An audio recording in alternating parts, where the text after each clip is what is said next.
Welcome to Globetrot in 5, your capsule of the top international news of the day. I'm Rudranil Ghosh, Senior Assistant Editor of the Times of India.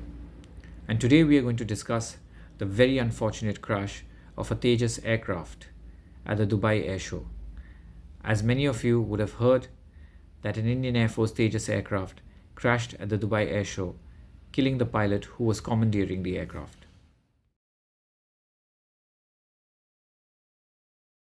Now, as unfortunate as this incident is, it is not unprecedented. Crashes do take place at air shows. In fact, just this August, a Polish Air Force fighter pilot lost his life rehearsing for an air show in Europe. So, this is not unprecedented by any stretch of imagination. However, what is drawing additional attention to the crash in Dubai is the fact that, India has pitched the Tejas aircraft as a key element of its Air Force modernization program. The Tejas is supposed to be the workhorse of the Indian Air Force. This is particularly true in light of the fact that many of the older platforms with the IF are approaching retirement age or are already beyond retirement age. We recently saw the retirement of the MiG 21s, which at one time were a mainstay of the Indian Air Force. So many of our fighter squadrons are aging, and the replacement was supposed to be the Tejas. And therefore, there is extra interest or extra scrutiny of the performance of the Tejas.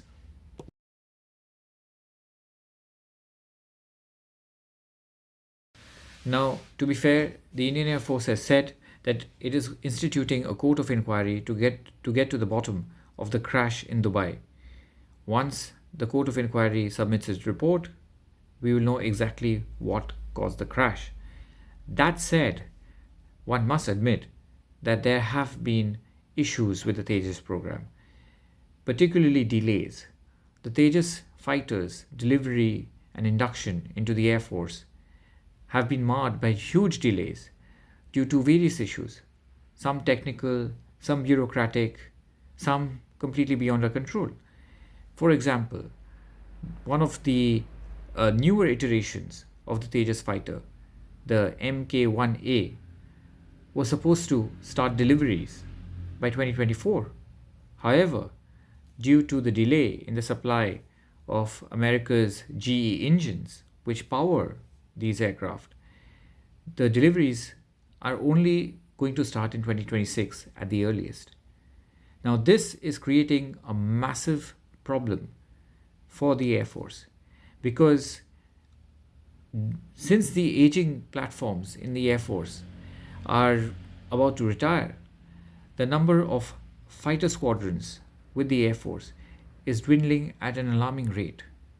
We are nowhere near the 42.5 squadron that we are supposed to maintain with the IAF.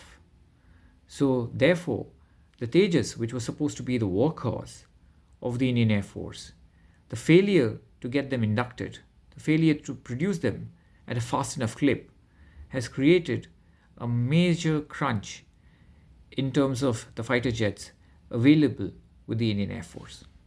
Of course, this has raised questions as to how can we boost the production and induction of the Tejas fighter? When can we increase the pace of expansion of our fighter squadrons? These are all valid questions because India's geopolitical role is evolving, which means that our security challenges will only get more complicated.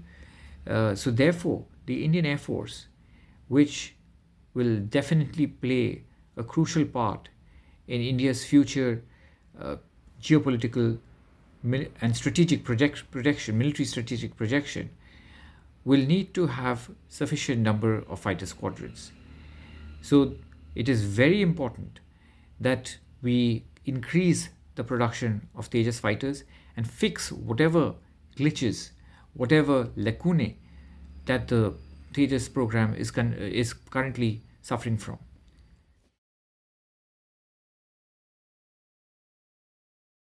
To that end, I would like to say that India must carefully look at its military industrial base and engineering base.